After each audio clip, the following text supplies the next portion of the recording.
کتنے دنوں بعد ہم بستری ضروری ہے؟ اسلام اور سائنس دونوں اس بات پر متفق ہیں کہ ہم بستری انسان کی فطری اور جسمانی ضرورت ہے۔ شریعت میں یہ عمل صرف خواہش پوری کرنے کے لیے نہیں بلکہ محبت بڑھانے، سکون دینے اور نسل بڑھانے کا ذریعہ ہے۔ نبی کریم نے فرمایا، تمہاری بیویوں کا بھی تم پر حق ہے، یعنی شوہر پر لازم ہے کہ وہ بیوی کی جسمانی اور جذباتی ضرورت پوری کرے۔ اسلامی علماء کے نزدیک کم از کم 4 مہینے سے زیادہ بیوی کو دور رکھنا جائز نہیں۔ اس کا مطلب یہ ہے کہ میاں بیوی کو اپنے تعلق کو زندہ رکھنا چاہیے۔ ہر ہفتے کم از کم ہر مہینے میں ایک بار سے زیادہ تعلق قائم کرنا بہتر ہے تاکہ رشتہ مضبوط ہو، محبت تازہ رہے اور دل خوش رہے۔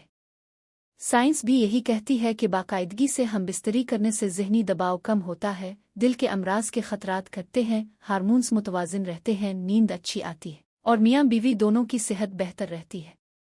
اس کے علاوہ ازدواجی تعلق سے اعتماد اور قربت بڑھتی ہے، جس سے خاندان خوشحال بنتا ہے۔ لہٰذا نہ تو ہر روز لازمی ہے کہ انسان خود کو تھکا دے اور نہ ہی مہینوں بعد کے رشتہ سرد پڑ جائے۔ اصل راز ہے اعتدال، پیار اور دونوں کی رضا۔ یہی اسلامی تعلیم بھی ہے اور سائنسی حقیقت بھی۔ اگر ویڈیو اچھی لگی ہو تو چینل کو سبسکرائب کریں، ویڈیو کو لائک کریں اور دوستوں کے ساتھ ضرور شیئر کریں۔